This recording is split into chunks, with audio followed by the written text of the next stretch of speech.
కొంచెం ఆలస్యమైంది. ఈ కాన్ఫరెన్స్ కాల్స్ మాట్లాడుతూ ఉన్నాం వరుసగా. అన్ని జిల్లాలు మన పిఆర్ మిషన్ అందరితో కూడా మాట్లాడి, అధికారులందరితో కూడా మాట్లాడి క్షేత్రస్థాయిలో ఏం చేయాలి, వీటన్నిటి మీద ఏమేం చేస్తారు వాటి మీద ఒక రిపోర్ట్, అలాగే proper directions principal secretary, honourable principal secretary Shri Shashibhushan గారు, అలాగే పంచాయతీరాజ్ డైరెక్టర్ శ్రీ కృష్ణతేజ్ గారు లీడ్ చేశారు.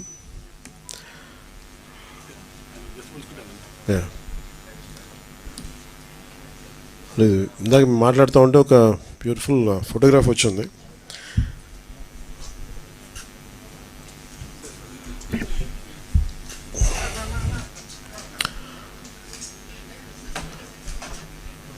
ఇది ఇంటర్నేషనల్ అవార్డు తీసుకునేంత చాలా, అంటే ఒక విపత్తు సమయంలో సహాయం ఎలా ఉందనేది క్యాప్చర్ చేయడానికి మీకు ఈ ఫోటోగ్రాఫ్. ఇది డ్రోన్ ఒక 8 కేజీల ఫుడ్ ప్యాకెట్ని ఎట్లాగా అది వాళ్ళకి అందజేస్తుంది అనేది, ఆల్మోస్ట్ మోకాళ్ళు నడుము లోతు నీళ్ళల్లో ఆ డ్రోన్ ఎలా పనిచేస్తున్నాయి అనేది జస్ట్ చూపించడానికి. ఇది నేను చెప్పినట్టుగా మేము వచ్చి 100 రోజులు కూడా కాలేదు. చాలా ఛాలెంజెస్ మధ్యలో, ఆర్థికమైన ఇబ్బందులుండి, ఇలాంటి పరిస్థితుల్లో చాలా సమర్థవంతంగా రాష్ట్ర ప్రభుత్వం, అధికార యంత్రాంగం పనిచేయడానికి ఇది చాలా బలమైన తార్కాణం. అది గౌరవ ముఖ్యమంత్రి శ్రీ చంద్రబాబు గారి అనుభవం ఇలాంటి విపత్తు సమయంలో చాలా బలంగా తెలియజేస్తూ ఉంది, మనకి చూపిస్తూ ఉంది. అలాగే 2014-19లో కూడా ఆయన ముఖ్యమంత్రిగా ఉన్నప్పుడు హుద్హుద్ తుఫాన్ డిజాస్టర్ మేనేజ్మెంట్ కూడా ఎంత బాగా చేశారో తెలిసిందే. ఆ టైంలో కూడా నేను ఒక 50 లక్షల రూపాయలు డొనేషన్ ఇవ్వడం జరిగింది. నిన్న కూడా ఒక 1 కోటి రూపాయలు డొనేషన్ ఇవ్వడం మనం ప్రకటించడం జరిగింది. త్వరలోనే అది ఆయన చేతికి అందజేస్తాను, సీఎం రిలీఫ్ ఫండ్కి.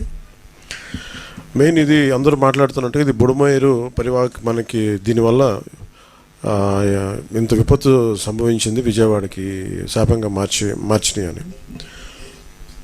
నిన్న అంటే ఒకటి, ఈజీగా ఏ ప్రభుత్వాన్ని తిట్టేయడం చాలా తేలిక.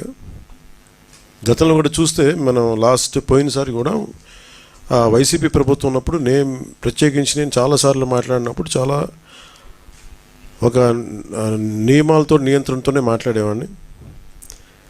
అలాగే మీ దృష్టికి ఏం తీసుకొస్తున్నానంటే, బుడమేరు పరివాహక ప్రాంతంలో దాదాపు 90% ఆక్రమణలు ఉన్నాయి. ఈ ఆక్రమణలే బుడమేరుకి మన విజయవాడకి శాపంగా మార్చేసినవన్నీ. ఇప్పటికీ కొన్ని ప్రాంతాల్లో ఆక్రమించిన ఇళ్ళు, ఆ ప్రాంతాల్లో ఇల్లు నిర్మించారు. తర్వాత నిర్మించిన ఇళ్ళకి అవుట్ఫుల్ డ్రైన్స్ లేకపోవడం, వరద ఎటు వెళ్తుందో తెలియక అది విజయవాడ సగం నగరాన్ని వరద నీరుతో ముంచెత్తేసింది. ప్రతిసారి ఇప్పుడు మీరు హైదరాబాద్లో చూసినా కానీ వీళ్ళు వాళ్ళ హైడ్రా అని చెప్పి వాళ్ళు స్టార్ట్ చేసి డెమాలిషన్ డ్రైవ్, కొన్ని 100 చెరువులు ఉన్న ప్రాంతాన్ని, లోతట్టు ప్రాంతాలని, ఫుల్ ట్యాంక్ లెవెల్ ప్రాంతాలని ఒక 20 yearsగా 30 yearsగా ఏం లేదు, వరద లేదు, నీళ్లు లేవు అని చెప్పి ఇల్లు కట్టేయడం జరిగింది అక్కడ కూడా. అలాగే ఏ మూల భారతదేశంలో ఏ రాష్ట్రంలో అయినా సరే, అలాగే ప్రత్యేకంగా తెలంగాణ కావచ్చు, అలాగే మనకు సంబంధించి ఆంధ్రప్రదేశ్ కావచ్చు, ఇది ఈ నదీ పరివాహక ప్రాంతాలు ఇక్కడి నుంచి సహజ స్థితిలో అది ఆ వాగులు వంకల నుంచి వెళ్ళి సముద్రంకి వెళ్ళే దిశలో ఆ దారి మధ్యలో ఇల్లు కట్టేయడం, లేదంటే లేఅవుట్లు వేసేయడం, ఇవన్నీ వైలేషను ఒకళ్ళు చేయలేదు. కొన్ని దశాబ్దాలుగా కొంచెం ఇంక్రిమెంటల్గా చేసుకుంటూ వచ్చి అది చేసుకుంటూ వచ్చారు. ఇది కూడా మేము అడ్డగోలుగా కూర్చోబెట్టి ఇది వైసీపీ ప్రభుత్వం మాటలు కాకపోతే వాళ్ళు చేసి ఉండాల్సింది. ఎంతో కొంత ప్రయత్నం కూడా చేయకుండా ఇలాంటి పరిస్థితుల్లో ఇంత సమర్థవంతంగా ఆ వయసులో ఆయన బుల్డోజర్లు ఎక్కి, అసలు చేరలేని ప్రదేశాల్లో, వెళ్ళలేని ప్రదేశాల్లో కూడా ఆయన బుల్డోజర్ ఎక్కి, ఆయన పొక్లైనర్లు ఎక్కి, ట్రాక్టర్లు ఎక్కి, గౌరవ ముఖ్యమంత్రి గారు అది అప్రిషియేట్ చేయాల్సిందిపై నేను విమర్శించడం ఇది సరైన పద్ధతి కాదు, మార్చుకోవాలి వైసీపీ నాయకులు. అలాగే వైసీపీ నాయకులకు కూడా నా విన్నపం, నా విజ్ఞాపన, మీరు విమర్శించడానికంటే కూడా ఇది మనందరి ఉమ్మడి సమస్య, ఇది మన రాష్ట్ర సమస్య ఇది. సో మీరు కూడా నడుము వంచి మీరు కూడా బయటకు వచ్చి మీరు కూడా సహాయక చర్యల్లో పాల్గొనాలని మనస్ఫూర్తిగా కోరుకుంటా ఉన్నాను. అలాగే గత 2-3 రోజులుగా నేను కనిపించట్లేదు అది అని మాట్లాడుతాను. ఒకటి చెప్తాను, ఇప్పుడు నేను వస్తే నాకు ఇబ్బంది ఏంటంటే ఈ సహాయక చర్యల్లో ఇబ్బంది పడిపోద్ది. ఒకసారి అందరిని మీద పడటం, దానివల్ల అధికార యంత్రాంగానికి కూడా ఒత్తిడి అవుద్ది. దానివల్ల నన్ను వాళ్ళు చెప్పడం వల్ల రాలేకపోయాను. అది నిన్న మీకు క్లియర్ కట్గా తెలియజేశాను.